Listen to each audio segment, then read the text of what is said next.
I'm not talking about individuals. I'm talking about the debate that has to take place. What ideas? Because ideas is what people are talking about. That's right. So the way I look at it is, it's not as if we have to go reinvent this country. We have to more or less reclaim it. The ideas that built it are the ones that made it so exceptional in the first place. And what are those basic ideas? You know, I can get a little philosophical here, but your rights come from God and nature, not from government. Government's job is to protect your rights and build a society based on liberty, freedom, equality, free enterprise, self-determination, government by consent of the governed. Really important principles that should be maintained. Barack Obama, if he was sitting at this table, would I say, think he would, I agree with everything Paul Ryan just said. And then he would layer a whole new level of rights given by government on top of that, which I think would get us down the wrong track. So here's what I'm trying to say. Let's have consensus that we have a social safety net in this country, that we will help people who cannot help themselves and help people who are temporarily down on their luck. Let's agree to that. And we'll make sure that people won't lose their pension because of one thing or another. That's what I'm talking about. We'll make sure that people have access to health care. The roadmap gives you universal access to affordable health insurance for every American. It makes sure that every senior is above the poverty line, regardless, period.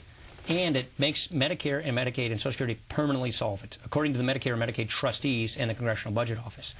What I'm saying is we can't have these entitlements designed like they are right now. I would say to wealthy people, younger wealthy people, meaning 54 and below, we're not going to subsidize you as much as everybody else. We're going to target our resources in this country to those who need it most, the poor and the sick. And the middle class will have a system where the money flows through them, not from the government, so that they have choice and competition and options to organize the retirement and their health benefits that they see fit, built on top of a social safety net system that's guaranteed so that nobody slips through the cracks in society. If you do a system like that, you can then have your debt paid off, your level of government down to where it's historically been, so that our tax rates and our tax system can be competitive in the global economy. Here's the problem, Charlie. I'm 40 years old. My wife, Janet, and I live in Janesville, Wisconsin. We have 3 kids, 5, 7, and 8 years old. We have taken 20 cents out of every dollar made in America for the last 40 years to pay for the federal government.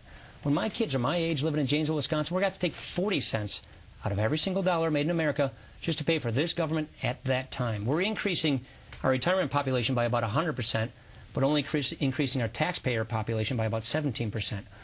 They're telling us, all the fiscal authorities, that we are giving the next generation crushing tax rates and a burden of debt that they cannot sustain themselves.